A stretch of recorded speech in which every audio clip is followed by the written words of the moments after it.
Good evening to all. हमारा exam नज़दीक में आ गया है। अब धीरे धीरे सिलेबस कंप्लीशन की ओर जाना है। एक बार चेक कर लेते हैं सारी चीज़ें सही है कि नहीं। I hope audio video both are clear.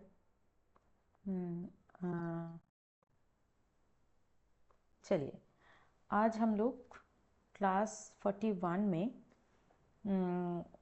Unit 4 का जो रिमेनिंग पार्ट है उसको कंप्लीट करेंगे। फिर यूनिट 4 यानी कि कम्युनिटी पार्टिसिपेशन एंड डेवलपमेंट जो चल रहा था हम लोगों का discussion, community participation and development के अंदर जितने भी कंटेंट है जो डिस्कशन हो चुका है उसका प्रीवियस ईयर क्वेश्चन हम इस वीडियो के अंदर कंप्लीट करेंगे। ठीक है, पहले तो देख लेते हैं कि इस यूनिट में जो रिमेनिंग पार्ट था उसके इन डिटेल उसको थोड़ा डिस्कस कर लेंगे। फर्स्ट जो टॉपिक था distance and open education. Distance and open education क्या है? देखिए, ये एक हम लोगों के मन में एक क्या बोले, एक क्लियर आइडिया हमारे पास नहीं है about distance and open education. हम दोनों को एक ही समझते हैं, है ना। डिस्टेंस एजुकेशन जो है वही है ओपन एजुकेशन, ऐसा ही हम लोग सोचते हैं, पर कुछ पॉइंट से दोनों डिफरेंट है। तो उसको पहले देख लेते हैं। इसीलिए मैं एक कंपैरेटिव कंटेंट लेके आई हूँ about distance and open education.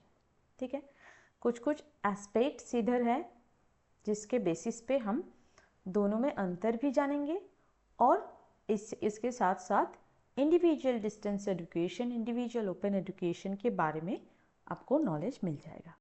ठीक है, अब शुरू करते हैं डेफिनेशन से। डिस्टेंस एजुकेशन का डेफिनेशन अगर देखा जाए, डिस्टेंस एजुकेशन एक एजुकेशन का मेथड है जिसके थ्रू नॉलेज जनरेट किया जाता है, इंस्ट्रक्शन डिलीवर किया जाता है, जहाँ पे स्टूडेंट और टीचर दोनों ही फिजिकली साथ में एक लोकेशन में ना रहें तो भी चलता है।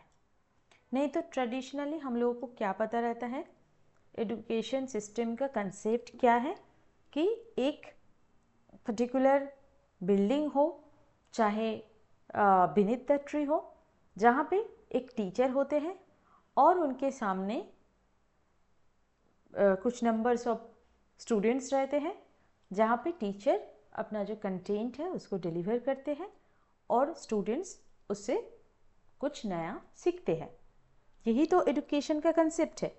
पर डिस्टेंस एजुकेशन में ऐसा ज़रूरी नहीं है कि सामने एक टीचर बैठे हैं और उनके सामने बच्चे पढ़ने के लिए बैठे हैं।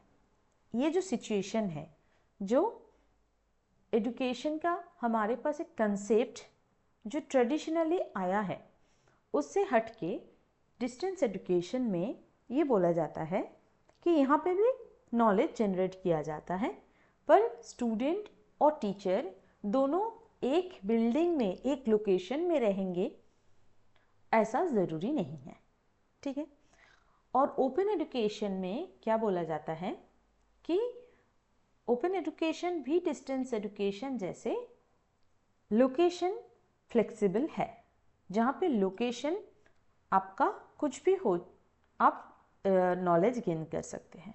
ओपन एजुकेशन में भी लोकेशन के साथ साथ ये फ्री हो जाता है। ओपन एजुकेशन में क्या होता है कि पूरा लर्निंग जो सिस्टम है वो किसी के लिए भी वो क्या हो जाता है, ओपन हो जाता है और फ्री हो जाता है। ओपन और फ्री हो जाने का मतलब क्या है कि जहाँ पे कुछ बाउंडेशन नहीं रहता है, जहाँ पे कुछ रूल रेगुलेशन जो प्रिस्क्राइब्ड रूल रेगुलेशन कहा जाता है, जो फॉर्मल वे से पढ़ाया जाता है, ये सारी चीज़ें नहीं रहता है। क्लियर? वो है ओपन एजुकेशन। ओपन एजुकेशन में भी लोकेशन का बाउंडेशन नहीं रहता है, टाइम का बाउंडेशन नहीं रहता है, कुछ पर्टिकुलर फॉर्मेलिटी का रेगुलेशन नहीं रहता, इसीलिए इसको फ्री एंड ओपन कहा जाता है। ठीक है, अब आते हैं एक्सेस रिक्वायरमेंट्स। डिस्टेंस एजुकेशन में आपको एक्सेस लेने के लिए स्पेसिफिक इंस्टीट्यूशन के अंदर एक स्पेसिफिक कोर्स में आपको एनरोलमेंट करने का ज़रूरत है, तब आपको डिस्टेंस एजुकेशन के थ्रू एजुकेशन मिलेगा। ठीक है, एक्सेस रिक्वायरमेंट्स डिस्टेंस एजुकेशन में है। अगर आपको डिस्टेंस में बीएड करना है तो आपको ऐसा एक इंस्टीट्यूशन जहाँ पे डिस्टेंस एजुकेशन अलाउड है, उस टाइप ऑफ इंस्टीट्यूशन से आपको उस कोर्स के लिए एनरोलमेंट करने का ज़रूरत है, तब जाके आपका डिस्टेंस एजुकेशन पॉसिबल है। पर ओपन एजुकेशन के लिए ऐसा कुछ फॉर्मल एनरोलमेंट और क्वालिफिकेशन का ज़रूरत नहीं है, ये ओपन टू ऑल है। ठीक है, यहाँ पे आपको अलग से कुछ एनरोलमेंट करने का एक इंस्टीट्यूशन में ज़रूरत नहीं है। अब मोड ऑफ डिलीवरी क्या है? Mode of delivery in terms of distance education mainly किसके थ्रू पढ़ाया जाता है डिस्टेंस एजुकेशन में, क्योंकि यहाँ पे तो लोकेशनल बाउंडेशन नहीं है, टीचर स्टूडेंट अलग अलग जगह पे रहते हैं, फिर भी नॉलेज एक्सचेंज होता है। तो प्लेटफॉर्म क्या होना चाहिए? कॉरेस्पॉन्डेंस। कॉरेस्पॉन्डेंस या फिर कॉरेस्पॉन्डेंस का मतलब ही है आपको स्टडी मटेरियल भेज दिया जाएगा, बाय पोस्ट भेज सकते हैं, बाय किसी के और बाय हैंड भेज सकते हैं। ऐसे ही कॉरेस्पॉन्डेंस के माध्यम से आपको स्टडी मटेरियल दे दिया जाएगा। ऑनलाइन प्लेटफॉर्म के थ्रू आप ले सकते हैं, या फिर ब्रॉडकास्ट जो होता है टेप रिकॉर्डर से रिकॉर्ड करके आपको दे सकते हैं। ऐसे बहुत सारे वे हैं जिसके थ्रू एजुकेशनल कंटेंट को डिलीवर किया जाता है इन डिस्टेंस एजुकेशन। और ओपन एजुकेशन में क्या होता है? Mostly online platforms like MOOCs, OER, यहाँ पे क्या रहता है? डाउनलोडेबल कंटेंट रहता है, पब्लिक लेक्चर्स रहता है। इस ओपन एजुकेशन क्या है? बहुत सारे ऐसे एजुकेशन कोर्स आपको मिलेगा जहाँ पे आप मतलब आपका कुछ क्वालिफिकेशन का ज़रूरत नहीं है, आप कितना तक पढ़े हैं उसका कोई मतलब नहीं है, आपको एक पर्टिकुलर नॉलेज गेन करना है, पर्टिकुलर चीज़ें आपको सीखना है। तो उसके लिए मूक्स, ओईआर लाइक प्लेटफॉर्म पे, ऑनलाइन प्लेटफॉर्म पे कुछ कंटेंट पहले से अपलोड करके रखा रहता है। आपको उस पर्टिकुलर कोर्स लेना है तो आप वहाँ पे फ्रीली उसको यूज़ कर सकते हैं, आप देख सकते हैं, आप पढ़ सकते हैं, आप सुन सकते हैं, उसको डाउनलोड करके फ्यूचर के लिए रख सकते हैं, कुछ भी ऐसे आप फ्री है उस चीज़ को, उस कंटेंट को लेने के लिए। ठीक है, फिर है करिकुलम स्ट्रक्चर। करिकुलम स्ट्रक्चर क्या है कि डिस्टेंस एजुकेशन में एक स्ट्रक्चर्ड करिकुलम रहता है जिसके अंदर एक टाइम फ्रेम रहता है, सिलेबस रहता है। जैसे फॉर्मल एजुकेशन है सेम है, डिस्टेंस एजुकेशन फॉर्मल एजुकेशन जैसे ही है, बस यहाँ पे लोकेशनल कुछ एडवांटेज रहता है। आप बाउंडेड नहीं है कि डेली आपको 10 से 5 क्लास अटेंड करना पड़ेगा, ऐसा ज़रूरी नहीं है। ये ज़रूरी नहीं है कि आप क्लास में अटेंड मतलब प्रेजेंस आपका रहेगा क्लास में तभी आपको स्टडी मटेरियल मिलेगा, ऐसा ज़रूरी नहीं है। जब आप एक पर्टिकुलर इंस्टीट्यूशन के अंदर एक पर्टिकुलर कोर्स में एनरोलमेंट करेंगे तब आपको सारी चीज़ें जो भी स्टडी मटेरियल है वो टाइम टू टाइम आपको मिलता रहेगा। ठीक है, मैं और डिटेल में बताऊंगी धीरे धीरे सारे पॉइंट जब डिस्कस हो जाएगा, आपके पास एक क्लियर कट आइडिया मिल जाएगा about distance and open education. ठीक है, एक एक करके समझते हैं। तो ये है करिकुलम स्ट्रक्चर डिस्टेंस एजुकेशन में, जहाँ पे एक प्रिस्क्राइब्ड टाइम फ्रेम रहता है और प्रिस्क्राइब्ड करिकुलम के अंदर कुछ सिलेबस रहता है। पर ओपन एजुकेशन में करिकुलम स्ट्रक्चर ऐसा नहीं है। करिकुलम स्ट्रक्चर यहाँ पे बहुत ज़्यादा फ्लेक्सिबल है। आपको एक कंटेंट हार्ड लग रहा है, आप स्किप करना चाहते हैं कर सकते हैं।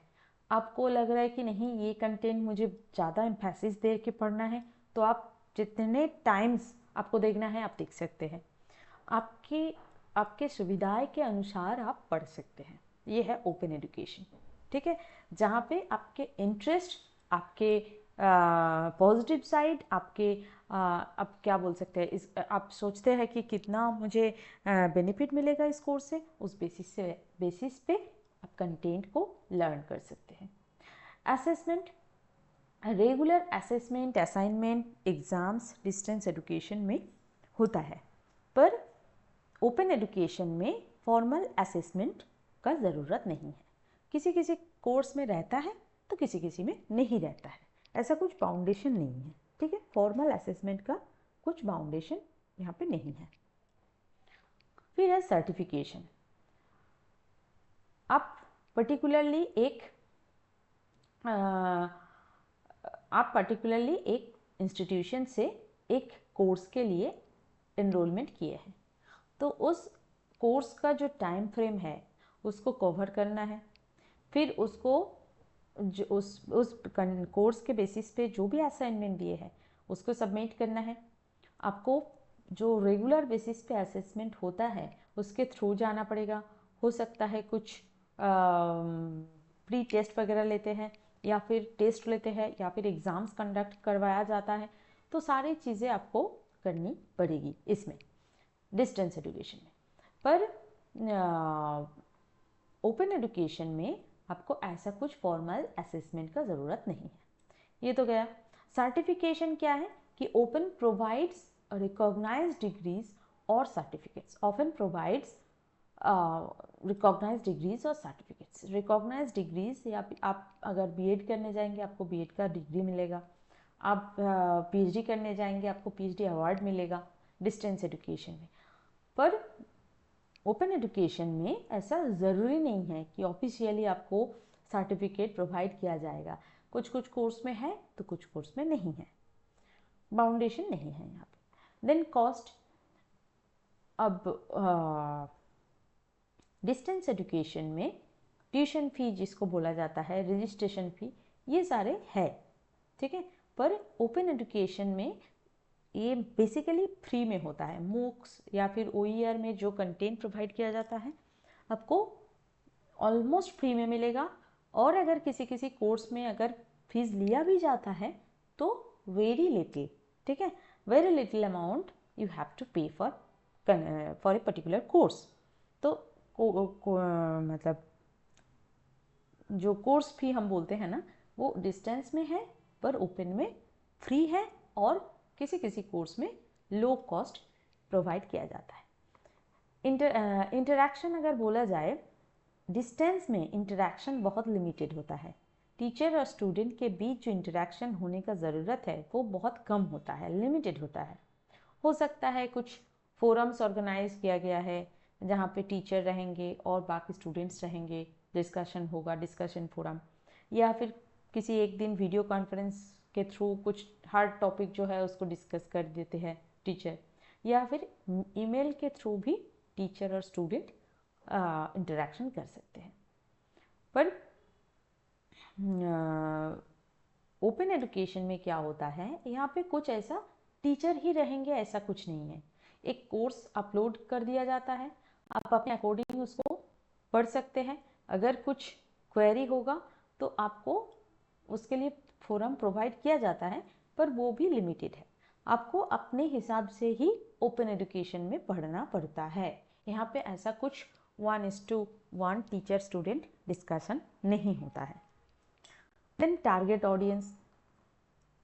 डिस्टेंस एजुकेशन के लिए क्या होता है, जो बच्चे रेगुलर क्लासेस अटेंड करने का बच्चों को टाइम नहीं मिलता है, या फिर लोकेशन ऐसा है कि जहाँ पे ऐसा इंस्टीट्यूशन नहीं है जिससे वो पर्टिकुलर एक कोर्स को अटेंड कर पाए, तो इसीलिए डिस्टेंस एजुकेशन उस बच्चे के लिए ज़रूरी हो जाता है।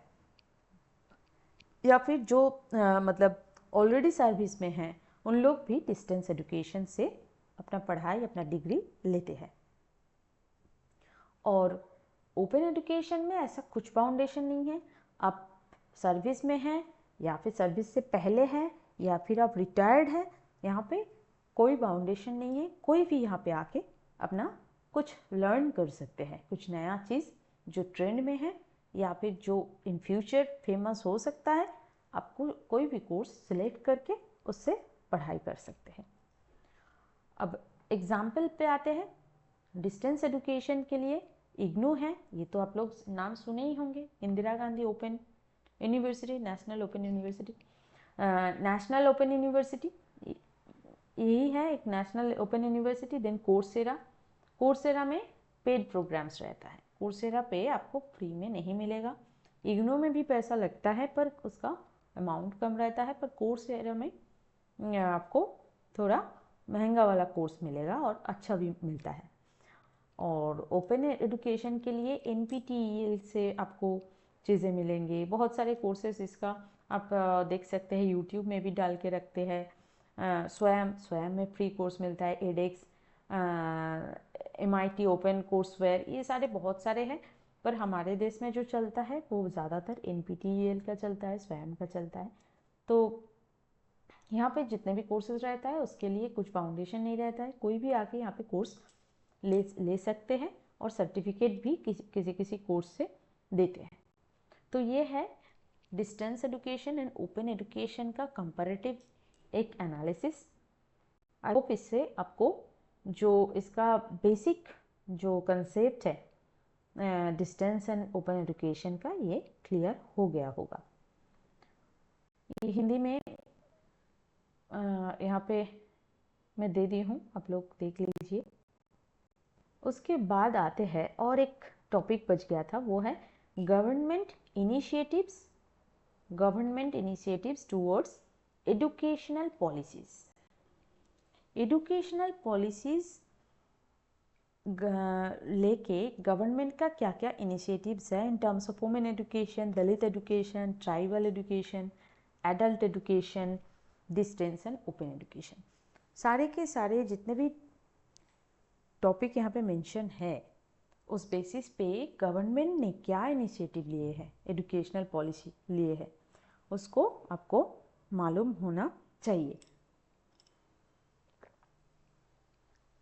तो मैंने यहाँ पे क्या किए है, एक लिस्ट दे दी हूँ कि इनिशिएटिव क्या लिया गया था गवर्नमेंट के द्वारा, उसका नाम, वो किसके लिए बनाया गया था, टारगेट ग्रुप और एरिया, और जो बेसिक कंसेप्ट है उस पर्टिकुलर इनिशिएटिव का। ठीक है, एक लिस्ट मैंने दे दिया है। अब इस लिस्ट से आपको 2 मार्क्स के लिए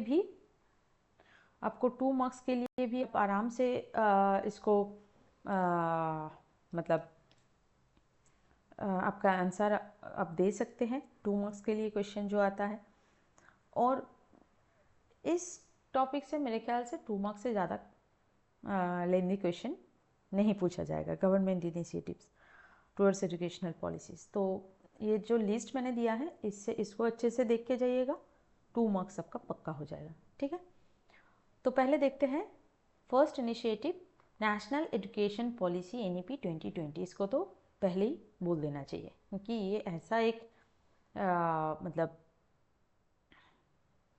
एक क्या बोलूँ, मतलब एक जो सामग्रिक, जो जिसको हम बोलते हैं ना कि सब कुछ इंक्लूडेड है। नेशनल एजुकेशन पॉलिसी के अंदर सारे चीज़ों को डिस्कस किया गया है, तो इसीलिए आप इसको तो किसी भी हालत में कहीं भी अगर एग्जाम्पल पूछा जाए, किसी भी पॉइंट ऑफ व्यू से, वुमेन के लिए, दलित के लिए, ट्राइब के लिए, किसी के लिए भी, तो आप आंख बंद करके NEP 2020 तो लिख ही सकते हैं, क्योंकि ये बहुत एक ब्रॉड एरिया को कवर करता है ना। तो इसका टारगेट ग्रुप इसीलिए ऑल रखा गया है। डिस्क्रिप्शन क्या है, बेसिकली एजुकेशन को कैसे इंक्लूसिव बनाया जाए, यानी कि सोसाइटी के अंदर जितने भी सेक्टर है, कोई एक भी एजुकेशन सिस्टम से बाहर ना चले जाए, उसको ध्यान देने का ज़रूरत है। इसी को इंक्लूसिव एजुकेशन बोला जाता है। हर एक इंडिविजुअल को एजुकेशन का जो एक सिस्टम सोसाइटी के अंदर बना हुआ है उसके अंदर आना है। देन मल्टी डिसिप्लिनरी, यानी कि जितने भी सब्जेक्ट्स हम पढ़ते हैं, जितने भी डिसिप्लिन्स हम पढ़ते हैं, सबके अंदर जो एक इंटरेक्शन है, सब इंटर रिलेटेड है, इस चीज़ को समझना और उसको एक्सप्लोर करना, इसको मल्टी डिसिप्लिनरी अप्रोच बोला जाता है। ऐसा कुछ रिजिडिटी नहीं रहना चाहिए साइंस, आर्ट्स और कॉमर्स का। सारे डिसिप्लिन इंटरलिंक्ड है और उसको एक्सप्लोर करना ही आज का जो एजुकेशन सिस्टम है उसका गोल होना चाहिए। देन स्किल बेस्ड एजुकेशन ऐसा होना चाहिए ताकि एजुकेशन लेने के बाद एक इंडिविजुअल कुछ अर्न कर पाए। ठीक है, तो स्किल बेस्ड एजुकेशन होना ज़रूरी है और सबके लिए इक्वल एक्सेस का ज़रूरत है। सबके लिए इक्वल एक्सेस के लिए हम लोग पढ़ चुके हैं फ्री एंड कंपलसरी एजुकेशन, जो बहुत दिन पहले ये लाया गया था गवर्नमेंट के द्वारा ये पॉलिसी, पर उस पर और फोकस डालने का समय आ गया है। देन आते हैं नेक्स्ट इनिशिएटिव, समग्र शिक्षा अभियान। समग्र शिक्षा अभियान ये स्कूल स्टूडेंट्स यानी कि एकदम प्रिलिमिनरी टू 12th तक के बच्चे, प्री के यानी कि प्रिलिमिनरी जो बिफोर क्लास 1 वहाँ से लेके स्टैंडर्ड 12th तक जो एजुकेशन सिस्टम है, बच्चे हैं, स्कूल स्टूडेंट्स, सबको इंक्लूड किया जाता है समग्र शिक्षा अभियान के अंदर। इसका डिस्क्रिप्शन में क्या बोला जाए कि ये स्कूल एजुकेशन को और कैसे इंटीग्रेट किया जाए, इस पे फोकस किया गया था इसके द्वारा, और लर्निंग में इक्वालिटी और क्वालिटी एंड इक्विटी को इंश्योर करना भी इसका दूसरा एक इम्पॉर्टेंट फोकस था। ठीक है, उसके बाद mid day meal scheme. Target group कौन है कि गवर्नमेंट एंड एडेड जो स्कूल है उसमें जितने बच्चे जाते हैं, गवर्नमेंट एंड एडेड स्कूल के बच्चे के लिए मिड डे मील स्कीम लाया गया था। क्यों लाया गया था कि ड्रॉप आउट रेट को कम करने का मेन इसका उद्देश्य था और अटेंडेंस को इंश्योर करना, और उसके साथ साथ न्यूट्रिशनल सपोर्ट, सारे बच्चे का न्यूट्रिशन सारे बच्चों को इक्वली अच्छे से नहीं मिल पाता है, तो न्यूट्रिशनल सपोर्ट देने के लिए भी मिड डे मील का प्रोग्राम लिया गया था गवर्नमेंट के द्वारा। Then right to education RT act 2009, ये किसके लिए है? 6 से 14 साल के बीच जो बच्चे हैं, इन बच्चे के लिए फ्री एंड कंपलसरी एजुकेशन लाया गया था। इसी को और फोकस किया गया था NEP 2020 में। ठीक है, then digital India initiative.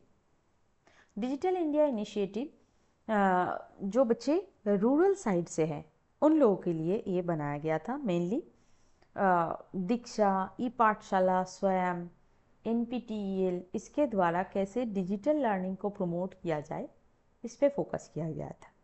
Then राष्ट्रीय उच्चतर शिक्षा अभियान रूषा, ये किसके लिए है? हायर एजुकेशन स्टूडेंट्स के लिए है कि स्टेट के अंदर, हर एक स्टेट के अंदर जितने भी कॉलेजेस, यूनिवर्सिटीज़ है, उसमें जितने बच्चे पढ़ते हैं सबको क्वालिटी एजुकेशन, उसके साथ साथ जो इंफ्रास्ट्रक्चर है उसको भी इम्प्रूव करने का ज़रूरत है। इस बेसिस पे रूषा को बनाया गया था।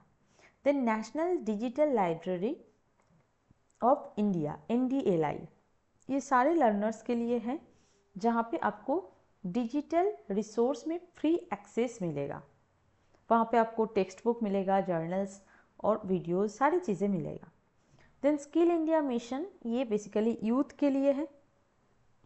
यूथ के लिए है कि जॉब रिलेटेड जो स्किल है ये कैसे डेवलप किया जाए।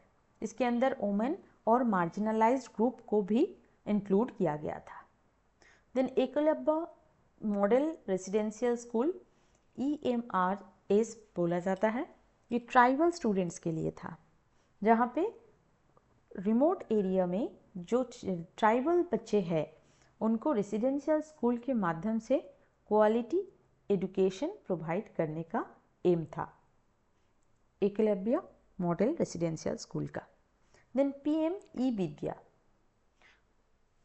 जब कोविड आया था उस टाइम ये चालू हुआ था ताकि घर बैठे बच्चे डिजिटल एजुकेशन ले पाए। डिजिटल एजुकेशन कैसे प्रोवाइड किया जाता था? टीवी, रेडियो, ऑनलाइन पॉडकास्ट, इसके थ्रू। ठीक है। पीएम ई विद्या। देन बेटी बचाओ बेटी पढ़ाओ, ये स्पेसिफिकली गर्ल्स स्टूडेंट्स के लिए, टू एंश्योर वुमेन एम्पावरमेंट।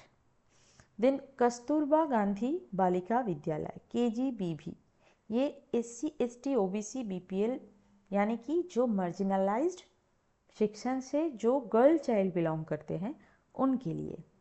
तो अपर प्राइमरी लेवल तक जो बच्चे डिसएडवांटेज ग्रुप से बिलोंग करते हैं उनके लिए रेसिडेंशियल स्कूल्स बनाया गया था।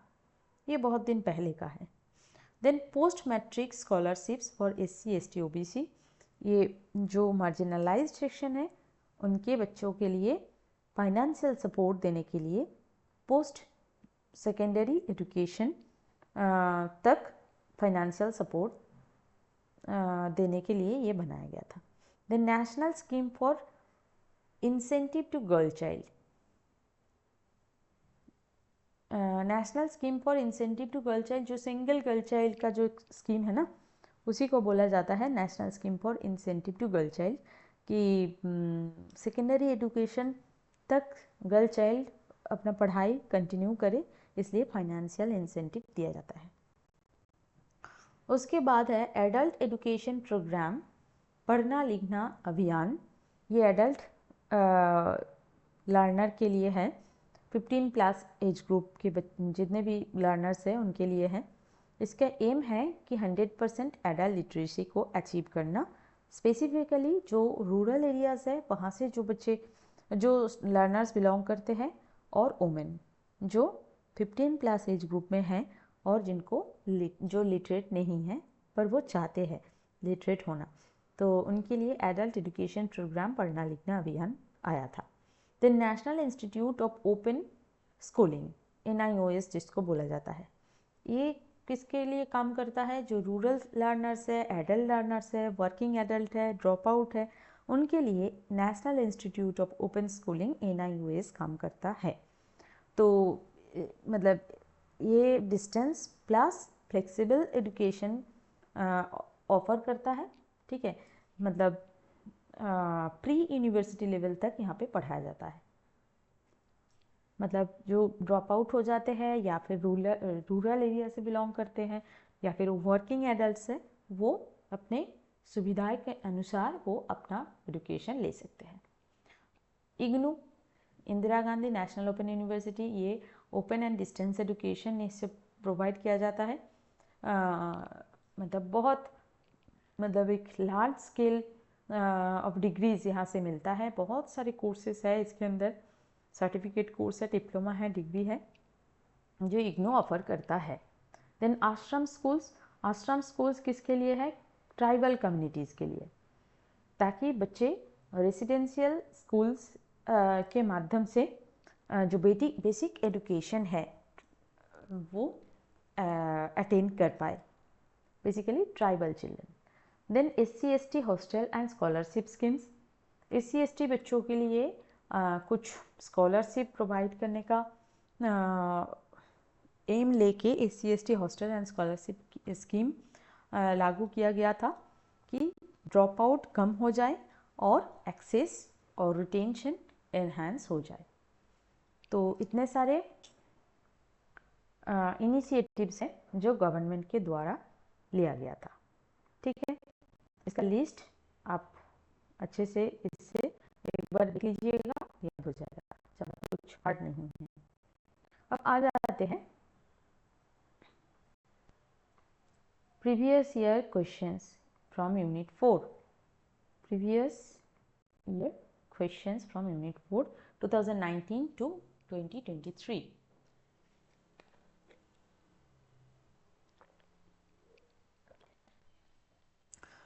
हाँ, फर्स्ट क्वेश्चन क्या है? Right 2 barriers of adult education.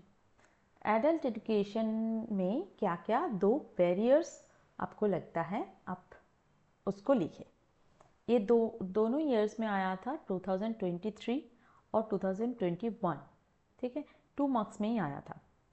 First आप बोल सकते हैं कि लैक ऑफ टाइम, कि एडल्ट लर्नर जो है उनको टाइम नहीं मिलता है, ये एक प्रॉब्लम है। वो तो एक कोर्स में इनरोलमेंट तो कर लेते हैं पर उनको प्रॉपरली उस कोर्स को कंप्लीट करने का टाइम नहीं मिलता है, क्योंकि वो अदर्स वर्क में बिजी रहते हैं।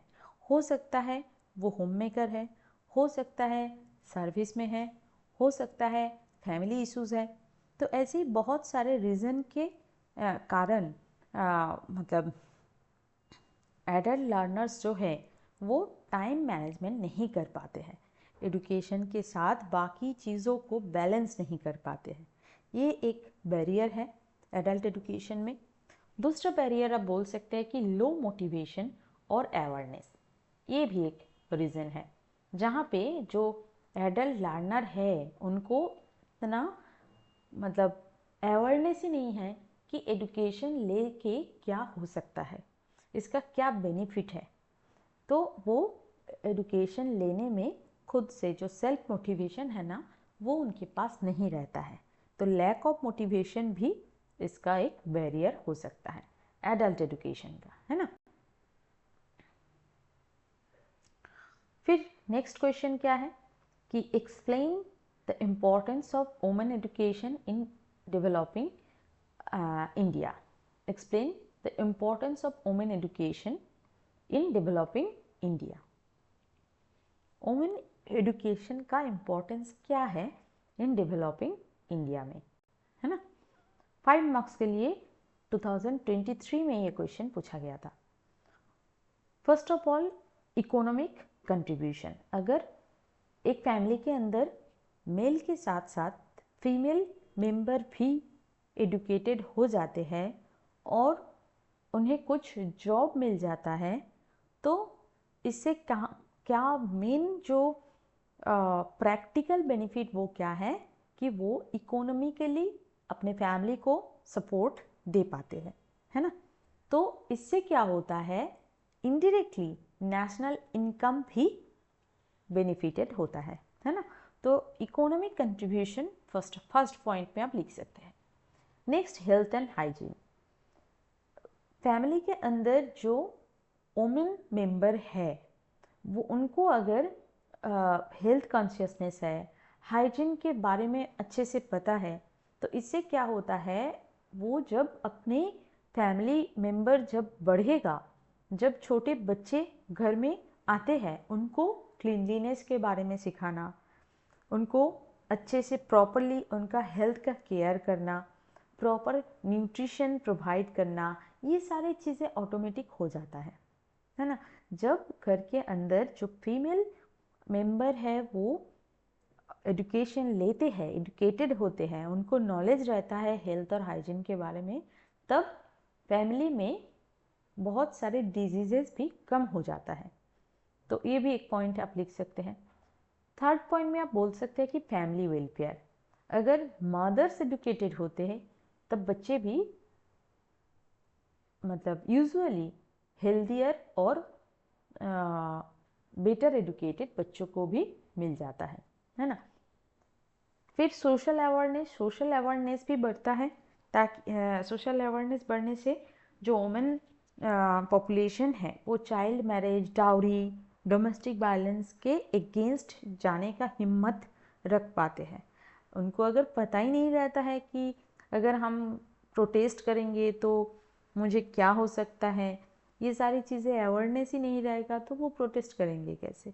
वो तो जो भी चल रहा है सोसाइटी के अंदर जो नेगेटिव है उनके लिए उसको एक्सेप्ट करते रहेंगे और सारी चीज़ें उनके ऊपर जो नेगेटिव इम्पैक्ट है वो जीवन भर चलता रहेगा और वही चीज़ नेक्स्ट जनरेशन में ट्रांसमिट करेंगे, है ना। तो इसीलिए वुमेन का एडुकेटेड होना सबसे ज़्यादा ज़रूरी है। फिर है एम्पावरमेंट।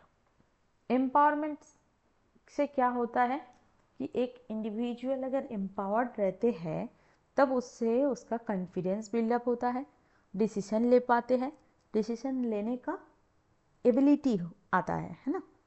फिर जेंडर इक्वलिटी, अगर मेल के साथ साथ फीमेल भी एडुकेटेड हो जाते हैं तो जेंडर डिस्क्रिमिनेशन हट जाता है और दोनों जेंडर को इक्वल अपॉर्चुनिटीज़ भी मिलता है। नेशन बिल्डिंग में भी एडुकेटेड वुमेन का पार्टिसिपेशन रहता है, पर उनको एडुकेटेड होना ज़रूरी है। अगर एडुकेशन नहीं मिलेगा तो सही चीज़ें बोलना सही जगह पे, ये सारी चीज़ें उनको समझ में ही नहीं आएगा, अवेयर ही नहीं रहेंगे वो। तो कभी कभी चुप रहना भी बहुत मुश्किल हो जाता है आगे जाके, है ना। तो वोकल होने के लिए शिक्षा का ज़रूरत है। अगर आपके पास प्रॉपर नॉलेज है तब आप कुछ बोल पाएंगे, और अगर नॉलेज नहीं है और आप बोलते हैं तब तो और प्रॉब्लम क्रिएट होता है। तो नॉलेज इसीलिए ज़रूरी है ना। तो उससे एक सोसाइटी भी हेल्दी होता है और नेशन भी। देन पॉवर्टी रिडक्शन, अगर मेल के साथ साथ फीमेल मेंबर भी अर्न करने लगेंगे तो फैमिली इनकम भी स्ट्रांग होगा, तो पॉवर्टी रिडक्शन में भी हेल्प करता है इसीलिए women education. Then inspiration to others, अगर एक वुमेन फैमिली में रह के फैमिली का सारे वर्क कंप्लीट करने के बाद वो एजुकेशन लेने जाते हैं तो उससे बाकी जो फैमिली मेंबर है, सोसाइटी में और जो मेंबर हैं, कम्युनल मेंबर जो है, वो इंस्पायर्ड होते हैं कि एक इंसान इतने सारे काम करने के बाद वो अपना पढ़ाई करते हैं। तो यहाँ पे आके एक वुमेन रोल मॉडल भी बन सकता है, उनको देख के कोई और कुछ सीख पाते हैं। पॉपुलेशन कंट्रोल अवेयरनेस अगर उनकी है, एजुकेशन ही अवेयरनेस लाते हैं, और एजुकेशन जब एक इंसान को एक फीमेल मेंबर को भी मिलता है तो उनको पॉपुलेशन जो अभी पूरे विश्व में बढ़ गया है उसका जो बैड इम्पैक्ट है, जो हमारे एक पूरे वर्ल्ड में हमारा जो फैमिली है वो एक है और वो इतना छोटा सा है, तो पूरे वर्ल्ड में जो चीज़ नेगेटिव इम्पैक्ट डाल रहे हैं तो उसका इम्पैक्ट आपके घर जो छोटा एक मतलब पूरे विश्व के तुलना में एक छोटा सा हिस्सा है उसमें भी उसका इम्पैक्ट आता है ना। तो अवेयरनेस का ज़रूरत है कि जो फीमेल एजुकेटेड है वो अवेयर हो जाते हैं कि पॉपुलेशन कंट्रोल करना कितना ज़रूरी है। अगर वो मानते हैं इस चीज़ को, वो समझते हैं इस चीज़ को, तो वो प्रैक्टिकली उसको लागू भी कर पाते हैं। तो इसीलिए वुमेन एजुकेशन इतना ही ज़रूरी है ये डेवलपिंग इंडिया जैसे कंट्री में, है ना। अब नेक्स्ट क्वेश्चन पे आते हैं कि right short note on tribal education. 2023 में 5 मार्क्स के लिए ये पूछा गया था। ट्राइबल एजुकेशन क्या है? ट्राइबल एजुकेशन हमारे देश इंडिया के अंदर, हमारे देश में जो ट्राइबल कम्युनिटीज़ है वो बहुत ज़्यादा सोशली और इकोनॉमिकली पिछड़े हुए हैं, बैकवर्ड है। तो उनको इंस्पायर करना ज़रूरी है। किस लिए इंस्पायर करना ज़रूरी है? ताकि वो अपना पढ़ाई जो है उसको कंप्लीट करे। तो पढ़ाई में लाने के लिए अगर आप बोलेंगे चलो भाई पढ़ लो, पढ़ाई कंप्लीट कर लो, अपना डिग्री ले लो, तो क्या वो आएंगे? पॉसिबल नहीं है। तो उनको एजुकेशन सिस्टम के अंदर लाने के लिए कुछ सुविधाएं देने होंगे कि अगर आप पढ़ाई करेंगे तो आपको इंसेंटिव दिया जाएगा, आपको फ्री में बुक्स दिया जाएगा, आपको रेसिडेंशियल स्कूल्स मिलेंगे, आपको न्यूट्रिशन मिलेगा प्रॉपर आपके बच्चों को। तो ऐसे ही उनको इंस्पायर करने के लिए कुछ स्कीम्स गवर्नमेंट ने लिए हैं। तो उस बेसिस पे बच्चे आते भी हैं और एजुकेशन सिस्टम के अंदर वो आते हैं। और ये लाने का और दूसरा मकसद क्या है गवर्नमेंट का? ये जो ट्राइबल लोग हैं ना, इनका बहुत पुराना यूनिक कल्चर और आइडेंटिटी है। इसको अगर प्रिजर्व नहीं करेंगे तो ये एक दिन ख़त्म हो जाएगा और हमको पता भी नहीं चलेगा कि हमारा जो पूर्वज थे वो कैसे, किस तरीके से अपना लाइफ को वो बिताते थे। तो इसीलिए ट्राइबल कम्युनिटीज़ को मतलब एजुकेशन देना बहुत ज़रूरी है। एजुकेशन मिलने से ही उन लोगों को ये अवेयरनेस आएगा कि हमारा जो कल्चर है ये सबसे अलग है, सबसे पुराना है, सबसे अलग है और इसको प्रिजर्व करना ज़रूरी है। तभी वो खुद ही अपना कल्चर को वो प्रिजर्व कर पाएंगे। पर इसके लिए बहुत सारे चैलेंजेस फेस करना पड़ता है। जैसे फर्स्ट जो चैलेंज है वो है पॉवर्टी। इनके पास पैसा नहीं है तो कैसे वो एजुकेशन प्राप्त करेंगे। जियोग्राफिकल आइसोलेशन, इन लोग अभी भी बहुत इंटीरियर एरिया में रहते हैं जहाँ पे मतलब फॉरेस्ट एरिया ज़्यादा है, जहाँ पे डेवलपमेंट जो अर्बन डेवलपमेंट का जो मतलब आपको एग्जाम्पल देखने को मिलता है, इन सारे चीज़ों से बहुत दूर रहते हैं। और उस जगह पे ऐसे सिचुएशन में स्कूल्स बहुत कम हैं। वहाँ पे लैंग्वेज का भी इशू रहता है क्योंकि उन लोग अपना जो मदर टंग है उससे बात करते हैं। हम बाकी जो पूरे देश का जो लैंग्वेज चलता है पूरे देश में उसके साथ उनका कुछ लेना देना नहीं है। तो बहुत ज़्यादा गैप बन जाता है ट्राइबल कम्युनिटीज़ के साथ बाकी लोगों का। और अवेयरनेस भी कम है कि हमें एजुकेशन लेना है, ऐसा अवेयरनेस भी कम है। तो ये सारे इतने सारे चैलेंजेस भी है ट्राइबल एजुकेशन को सक्सेस करने के लिए। तो ये सारे चैलेंजेस को एड्रेस करते हुए गवर्नमेंट ने ऐसे बहुत सारे स्कीम लिए हैं। Eklavya model residential schools, ashram school, scholarships programmes for tribal students. ठीक है, ट्राइबल स्टूडेंट्स के लिए ये सारे इनिशिएटिव्स भी गवर्नमेंट के द्वारा लिया गया है ताकि सारे बच्चों को क्वालिटी एजुकेशन मिले, वो अपना जो हायर स्टडीज़ है उसको अचीव करने में मतलब एंथुसियास्टिक हो जाए, ड्रॉप आउट रेट जो है वो कम हो जाए। इसीलिए ये सारे इनिशिएटिव्स लिया गया था। और एजुकेशन हमेशा क्या करता है, एक इंडिविजुअल को नॉलेज तो देती ही है, उसके साथ साथ कॉन्फिडेंस आता है और वो कुछ कर पाते हैं, स्किल्स प्रोवाइड किया जाता है जिसके थ्रू वो अर्न भी कर पाते हैं। इससे क्या होता है, इनडायरेक्टली नेशन बिल्डिंग का काम होता है। तो इसीलिए ट्राइबल एजुकेशन बहुत इम्पॉर्टेंट है पूरे देश में, इसको इस पे सक्सेस लाना ज़रूरी है। तो आप ऐसे ही इसको पॉइंट वाइज बुलेट नोट करके भी, बुलेट पॉइंट बना के भी लिख सकते हैं और नहीं तो ऐसे पैराग्राफ में भी इसको लिख सकते हैं। ठीक है, अब नेक्स्ट जो क्वेश्चन है उस पर आते हैं। Mention 2 differences between adult education and open education.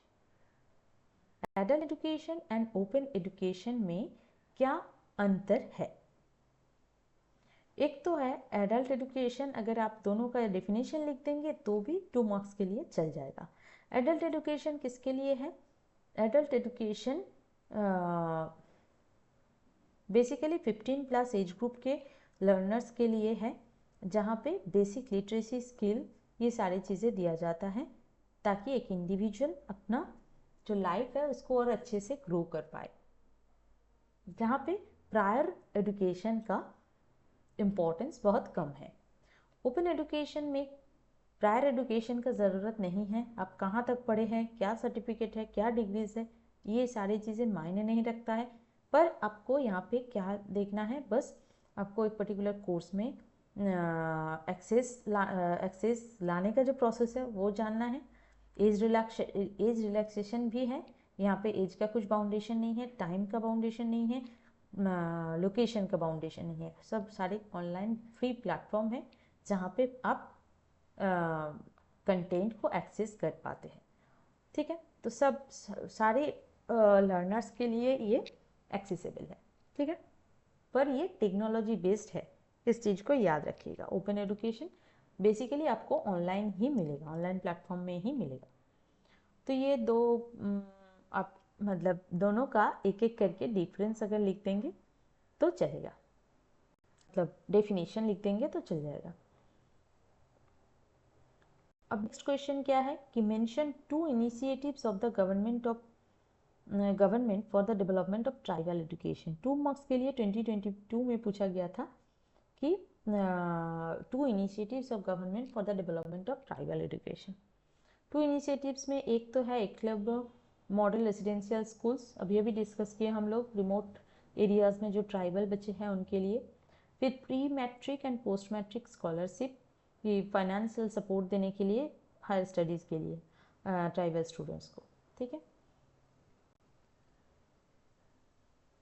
फिर उसके बाद है next question, what is meant by adult education, then explain the importance of adult education in India. 2022 में ये क्वेश्चन पूछा गया था। पहले तो आपको लिखना है कि एडल्ट एजुकेशन क्या है। एडल्ट एजुकेशन का मतलब है कि जो लर्नर अपना जो फॉर्मल स्कूलिंग है उसको किसी भी रीज़न से मिस कर गए हैं, अब वो पढ़ना चाहते हैं। बेसिकली इसका एज लिमिट मतलब एडल्ट जब बनेंगे मतलब 15 प्लस से ही ये स्टार्ट हो जाता है, ठीक है। उसके बाद आप बोल सकते हैं इसके अंदर जो बेसिक लिटरेसी प्रोग्राम है, न्यूमरेसी है, vocational training, health awareness, civic knowledge, ये सारी चीज़ें इसके अंदर आता है जो एक लर्नर एडल्ट एजुकेशन के थ्रू ये सारे कंटेंट एक्सेस कर पाते हैं। Then importance of adult education in India.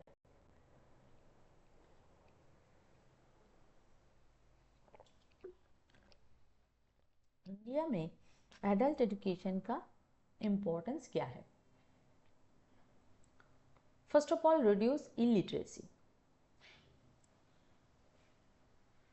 Illiteracy को मिटाने के लिए एडल्ट एजुकेशन का ज़रूरत है।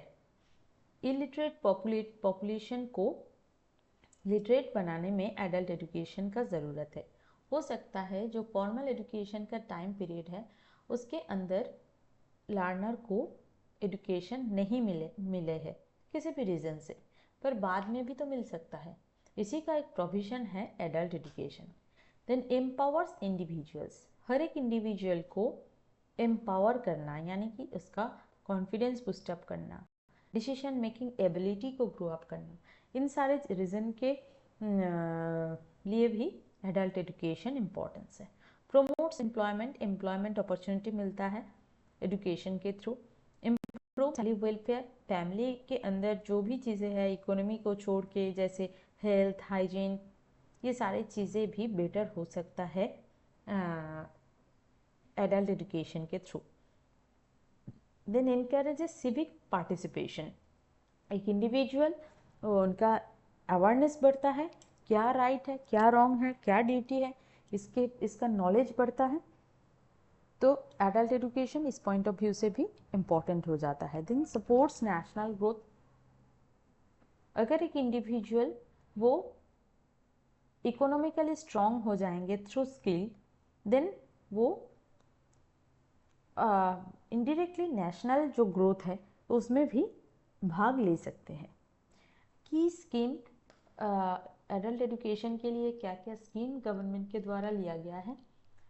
नेशनल लिटरेसी मिशन, NLM जिसको बोला जाता है, पढ़ना लिखना अभियान, ये सारे गवर्नमेंट के द्वारा लिया गया स्कीम्स है फॉर एडल्ट एजुकेशन। अब नेक्स्ट क्वेश्चन जो है, state 2 importance of distance and open education. 2 marks के लिए 2021 में आया था। फर्स्ट ऑफ ऑल फ्लेक्सिबिलिटी, कि distance and open education help करता है दोनों ही सेल्फ पेस लर्निंग के लिए। सेल्फ पेस यानी कि अपने अनुसार अपने हिसाब से पढ़ना, प्लेस का भी बाउंडेशन नहीं रहता है, टाइम का भी बाउंडेशन नहीं रहता है, रिमोट एरिया से भी आप एक्सेस कर सकते हैं।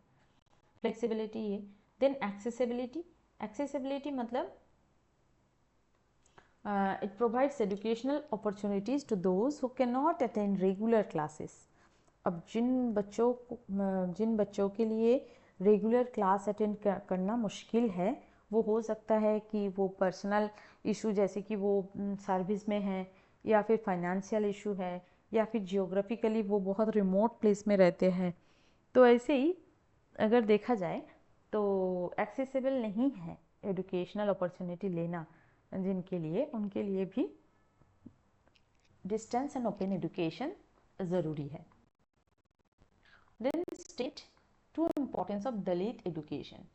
दलित एजुकेशन का टू इम्पोर्टेंस 2021 में पूछा गया था। एक तो है social empowerment. Social empowerment Dalit education के इम्पोर्टेंस के लिए आप लिख सकते हैं सोशल एम्पावरमेंट। जो दलित लर्नर्स है वो वैसे ही इन लोग क्या है सोसाइटी के अंदर मार्जिनलाइज्ड है, जिनको सोसाइटी से बाहर ही रखा जाता है। तो इससे क्या होता है अगर उनको प्रॉपर एजुकेशन प्रोवाइड किया जाए तो दलित एजुकेशन से उनका जो एम्पावरमेंट है वो पॉसिबल है, सोसाइटल एम्पावरमेंट पॉसिबल है। क्योंकि इससे उनको अवेयरनेस आता है कि डिस्क्रिमिनेशन हो रहा है, कास्ट बेस्ड डिस्क्रिमिनेशन हो रहा है जो सही नहीं है। वो प्रोटेस्ट कर सकते हैं अगर उनको प्रॉपर एजुकेशन मिले। अपना जो सेल्फ डिग्निटी है उसको प्रमोट कर सकते हैं। वो सेल्फ रिस्पेक्ट उनका बढ़ेगा। वो बाकी सारे इंडिविजुअल से बराबर है, इस टाइप का मेंटालिटी ग्रो अप होगा। यानी कि एक टर्म में अगर बोला जाए तो सोशल एम्पावरमेंट होगा दलित एजुकेशन के थ्रू। Then economic upliftment. इन लोग वैसे ही पिछड़े हुए हैं, इनको प्रॉपर एजुकेशन नहीं मिला है, इसीलिए प्रॉपर इकोनॉमिक जो स्ट्रक्चर हर फैमिली में होता है वो इनका पहले से ही मतलब रुका हुआ है। तो इसीलिए उनको अच्छा लाइवलीहुड या फिर जॉब इन सारी चीज़ों का अपॉर्चुनिटी नहीं मिला है। पर ये स्टेटस चेंज करने का समय आ गया है, इसीलिए एजुकेशन प्रोवाइड करना ज़रूरी है दलित बच्चों को भी, ताकि वो अपना जो इकोनॉमिक स्टेटस है उसको अपलिफ्ट करते हुए वो नेशन को भी डेवलपमेंट में सहायता करे। फिर what is meant bye Dalit education? Explain the importance of Dalit education in developing India. 2021 में एक इन डेप्थ पूछा गया था। ये 2 मार्क्स में आया था एक ही ईयर में। इसको इन डेप्थ 10 मार्क्स में 5 मार्क्स में पूछा गया था। इसको एक बार देख लेते हैं। देखिए यहाँ पे डिफाइन कर दी हूँ मैं दलित एजुकेशन क्या है। दलित एजुकेशन ये एक एफर्ट है किसके लिए? शेड्यूल कास्ट कम्युनिटी के लिए जो मार्जिनलाइज्ड है हिस्टोरिकली।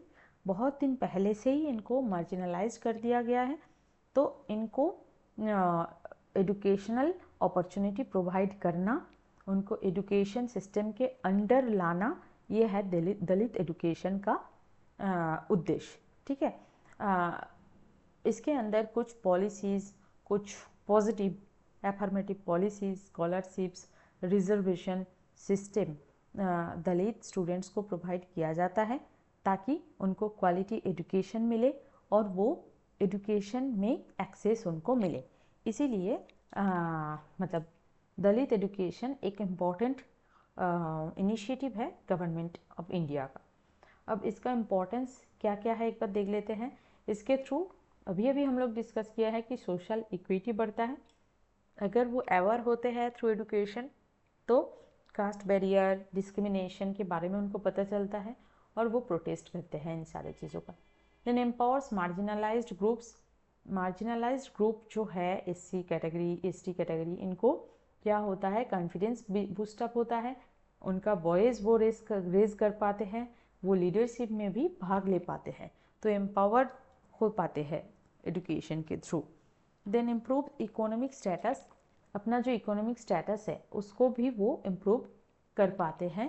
अगर एजुकेशन मिलता है तो वो जॉब अपॉर्चुनिटी उनके सामने ओपन हो जाता है और वो इकोनॉमिकली स्ट्रॉन्ग हो पाते हैं। Then reduces poverty. जब वो इकोनॉमिकली स्ट्रॉन्ग हो जाते हैं ऑटोमेटिकली पॉवर्टी कम होता है। अपना जो दलित फैमिलीज़ है, कम्युनिटीज़ है, उससे उसका वो अपलिफ्टमेंट कर पाते हैं। Then strengthens democracy. अब जब मतलब एजुकेशन इनको मिलता है तब वो अपने कम्युनिटी से रिप्रेजेंट कर पाते हैं। अपना जो पूरे देश के अंदर जो गवर्नेंस है वहाँ पे भी वो पार्टिसिपेट कर पाते हैं। Then government support. Government support बहुत सारे policies like scholarships, hostel facilities, reservation, education और जॉब में इनको प्रोवाइड किया जाता है ताकि इनका अपलिफ्टमेंट पॉसिबल हो जाए। तो दलित एजुकेशन पूरे देश का जो इंक्लूसिव ग्रोथ है, जिसको हम प्रोग्रेसिव इंडिया बोल सकते हैं, उसके लिए दलित एजुकेशन बहुत इम्पोर्टेंट है। ठीक है, अब आगे बढ़ते हैं। Next question, write down 2 problems faced in Dalit education. Dalit education में देखा जाए तो क्या क्या 2 प्रॉब्लम फेस करना पड़ता है। एक तो है सोशल डिस्क्रिमिनेशन। सोशल डिस्क्रिमिनेशन यानी कि जो कास्ट बेस्ड बायसनेस है, ये फेस करना पड़ता है दलित स्टूडेंट को। वो कॉलेज में जाते हैं, स्कूल में जाते हैं, उनको हमेशा प्रॉब्लम फेस करना पड़ता है। किस टाइप का प्रॉब्लम? कास्ट बायसनेस, कि तुम लोअर कास्ट से हो, तुम तो बात ही मत करो। तुम, इससे क्या होता है, उसका जो कॉन्फिडेंस है, वो तो एक इंडिविजुअल है, वो लोअर कास्ट में जन्म लिए हैं, क्या वो जानते थे? पर अगर लोअर कास्ट में वो जन्म लिए हैं, इसका मतलब तो ये नहीं है कि उनका जो हक है इस देश में रह के, इस देश का जो भी चीज़ें, जो भी फैसिलिटीज़, जो भी अपॉर्चुनिटीज़ है जो बाकी लोगों को मिल रहा है, उनको भी मिलना, ये उनका हक है। वो कैसे हम छीन सकते हैं? ये सही नहीं है। तो ऐसे ही अगर ये सारे कास्ट बेसिस पे जो बायसनेस होता है, एक्सक्लूशन होता है स्कूल और कॉलेजेस में और सर्विस में, तो इससे क्या होता है, जो सोसाइटल डिस्क्रिमिनेशन क्रिएट होता है, इनसे एक इंडिविजुअल के अंदर जो भी पॉसिबिलिटीज़ था, जो वो कुछ बन सकते थे, उस पे हैम्पर होता है। उनका कॉन्फिडेंस बिलिटिल हो जाता है, उनका परफॉर्म करने का एबिलिटी ख़त्म हो जाता है। इससे नुकसान किसका होता है? पूरे देश का होता है, क्योंकि देश के अंदर जितने भी इंडिविजुअल है, सब में कुछ ना कुछ पॉसिबिलिटीज़ है। उसको अगर हम ब्लोजम करने नहीं देंगे, उनको अगर खुल के वो अपना जो क्रिएटिविटी है, अपना जो अपने अंदर जो भी पॉसिबिलिटीज़ हैं, वो अगर सामने नहीं ला पाएंगे, उसको हम अगर दबा के रख देंगे, तब नुकसान हमारे देश का होगा। क्योंकि एक इंडिविजुअल का ग्रोथ डेवलपमेंट होता है तो वो इनडायरेक्टली नेशन का ही डेवलपमेंट कहलाते हैं। एक देश के अंदर, ये आप लोग देखे होंगे, चाइना में हर साल इतने सारे ओलंपिक में इतने सारे गोल्ड लाते हैं, तो एक इंडिविजुअली तो वो गोल्ड लाए हैं। क्या हम इंडिविजुअल को याद रखते हैं? नहीं, हमेशा हम बोलते हैं कि ओलंपिक में गए हैं मतलब चाइना तो 3, 4, 6 गोल्ड लेके जाएंगे। हम नाम किसका लेते हैं? एक देश का नाम लेते हैं, है ना। तो एक इंडिविजुअल का प्रोग्रेस मतलब पूरे देश का प्रोग्रेस, और एक इंडिविजुअल को हम दबा रहे हैं मतलब पूरे देश को हम दबा रहे हैं, है ना। तो ऐसी सोशल डिस्क्रिमिनेशन जहाँ पे भी हो रहे हैं, वो बहुत ज़्यादा गलत बात है। तो इससे एक इंडिविजुअल का एबिलिटी बहुत कम हो जाता है। उसके बाद लैक ऑफ रिसोर्सेज, कि लैक ऑफ रिसोर्सेज इनका मेनली है पॉवर्टी। इन लोग बहुत ज़्यादा इकोनॉमिकली बैकवर्ड होते हैं, इकोनॉमिकली स्ट्रॉन्ग नहीं होते हैं, इसीलिए वो पढ़ने नहीं जा पाते हैं, और पढ़ने नहीं जा पाते इसीलिए बाकी सारी चीज़ें भी नेगेटिव में चला जाता है। तो इनके पास ना तो बुक का सुविधा है, ना तो इंटरनेट है, ना तो क्वालिटी स्कूल है, ना सपोर्टिव लर्निंग एनवायरनमेंट है। ये सारे लैक ऑफ रिसोर्सेज के कारण भी दलित एजुकेशन को सक्सेस करना एक प्रॉब्लमेटिक बन जाता है। अब नेक्स्ट क्वेश्चन क्या है, right 5 advantages of open and distance education. Open and distance education का 5 एडवांटेजेस आपको पूछा गया है, कब? 2019 में, ठीक है। एक तो है फ्लेक्सिबिलिटी इन लर्निंग, अपने हिसाब से अब कभी किसी प्लेस में भी किसी टाइम से, अब किसी टाइम फिक्स करके आप अपने तरीके से अपने हिसाब से पढ़ सकते हैं। आप चाहे कुछ सर्विस में हैं, आप चाहे होम मेकर हैं, आप चाहे रिटायर्ड पर्सन हैं, कोई भी आप किसी भी स्टेज में हैं लाइफ के, किसी भी प्लेस से हैं, किसी भी टाइम से आप पढ़ सकते हैं। तो इसीलिए फ्लेक्सिबिलिटी इन लर्निंग ये एक इसका एडवांटेज है। देन कॉस्ट इफेक्टिव, यहाँ पे पढ़ना रेगुलर स्कूल कॉलेज जैसे नहीं है, इसीलिए कॉस्ट इफ़ेक्टिवनेस ज़्यादा है, पैसा ज़्यादा लगता नहीं है। आप आपका फाइनेंशियल इशू है तब भी आप ओपन एंड डिस्टेंस एजुकेशन के थ्रू कुछ चीज़ लर्न कर सकते हैं। अब आज ही जाइए मूक पे, स्वयं पे, एक बार क्लास के बाद स्वयं गूगल में टाइप करिए, स्वयं का पोर्टल ऑन हो जाएगा, वहाँ पे जाइए, कितने सारे कोर्सेज अवेलेबल है फ्री में, आप देख सकते हैं, कोई भी कर सकते हैं। अब फ्री है जब आप जाइए स्वयं पोर्टल में, अपना नाम एनरोल करके रखिए और क्लास जो आपका पसंद का सब्जेक्ट है आप देखेंगे उस रिलेटेड कुछ ना कुछ टॉपिक वहाँ पे डाला हुआ है, आप पढ़ सकते हैं, आप लर्न कर सकते हैं, नया चीज़ सीख सकते हैं, है ना। और उसके लिए एक भी पैसे का ज़रूरत नहीं है, फ्रीली आप फ्री में सीख सकते हैं। Then wide accessibility, open and distance education के बच्चे पूरे देश में आपको मिलेगा, क्योंकि यहाँ पे कुछ बाउंडेशन नहीं है। रिमोट एरिया में, रूरल एरियाज़ में, प्रॉपर सिटी में, टाउन में आप कहीं भी बैठ के ऑनलाइन प्लेटफॉर्म से पढ़ाई कर सकते हैं, है ना। देन वैरायटी ऑफ कोर्सेस, आपको बहुत सारे कोर्सेज मिल जाएगा, जो मैंने अभी अभी बोला। आप स्वयं में बिल्कुल आपको जाना ही है, एक बार देख लीजिए, आपको अच्छा लगेगा, गारंटीड आपको अच्छा लगेगा। स्वयं है, NPTEL है, जाइए आप किसी भी, जो भी आपका स्ट्रीम है उस रिलेटेड कोर्स आपको सर्च करना है, आपको मिल जाएगा। वहाँ पे प्रोफेशनल कोर्स भी है, वोकेशनल कोर्स है, ठीक है। किसी भी एज ग्रुप का, किसी भी कंटेंट से आपको कोर्स मिलेगा ही मिलेगा, ठीक है। देन कंटिन्यूड लर्निंग, आप एजेड हो गए हैं, आप रिटायर्ड है, आप होम मेकर हैं, यहाँ पे कोई बाउंडेशन नहीं है, आप लाइफ लॉन्ग कुछ ना कुछ लर्न कर सकते हैं। तो ये भी इसका एक इम्पॉर्टेंट एडवांटेज है। अब नेक्स्ट क्वेश्चन है, briefly discuss 5 main barriers of adult and continuing education.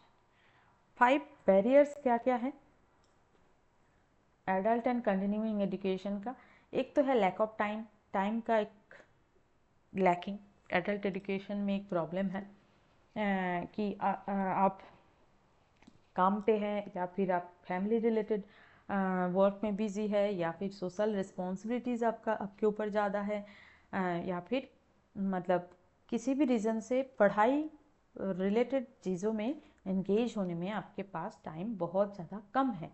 Adult learner के लिए ये हो जाता है, क्योंकि एडल्ट जो है उनके ऊपर बहुत सारे रिस्पॉन्सिबिलिटीज़ आ जाते हैं, वो पता नहीं चलता है जब हम छोटे रहते हैं, पर जब एडल्ट हो जाते हैं तब पता नहीं कहाँ कहाँ से रिस्पॉन्सिबिलिटीज़ आ जाते हैं, और तब पढ़ने का टाइम नहीं मिलता है। जब पढ़ने का टाइम होता है बचपन में तब रहता है, तब लगता है काश हम बड़े हो जाए, काश हमको पढ़ना ना पड़े। पर जब बड़े होते हैं तब सोचते हैं अरे हम तो कैसे एकदम बेकार में टाइम बिता दिए पढ़ाई के टाइम, अब पढ़ाई करने का टाइम नहीं है। तो lack of time adult education का एक मेन बैरियर है।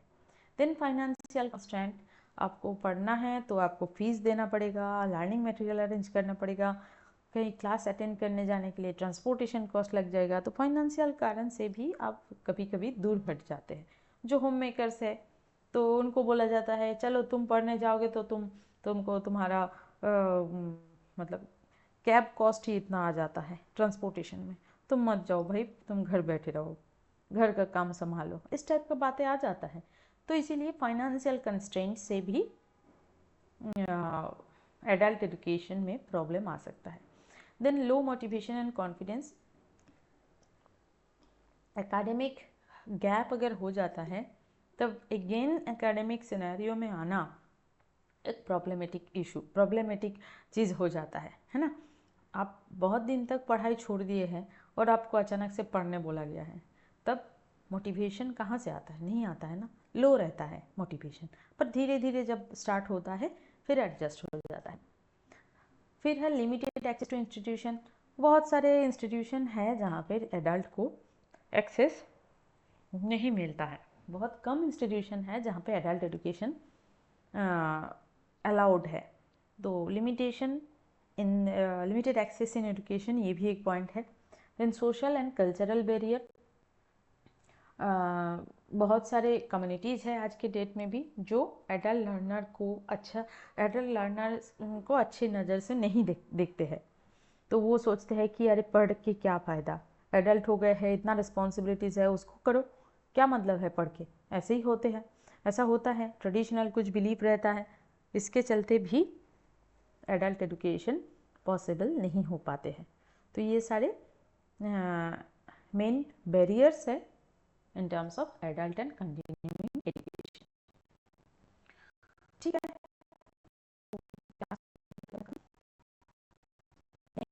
हम लोग क्या करेंगे, यूनिट 5 यानी कि एजुकेशनल प्लानिंग एंड मैनेजमेंट को लेके आ जाते हैं। कंटेंट डिस्कस करेंगे, फिर PYQ डिस्कस करेंगे।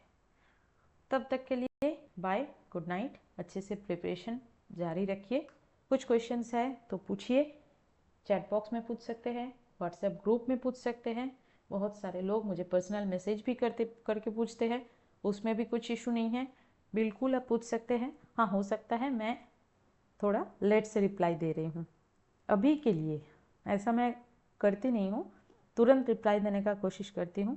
पर अभी मैं जो बार बार बोल रही हूँ ना, मैं बहुत ज़्यादा बिजी हूँ, मेरा PhD का सबमिशन चल रहा है, तो इसीलिए मैं थोड़ा आपको लेट से रिप्लाई देती हूँ, पर रिप्लाई ज़रूर मिलेगा। कोई भी इशू है पढ़ाई रिलेटेड, मुझे बिल्कुल आप मैसेज कर सकते हैं, कांटेक्ट कर सकते हैं, कोई इशू नहीं है। चलिए अभी के लिए बाय, गुड नाइट।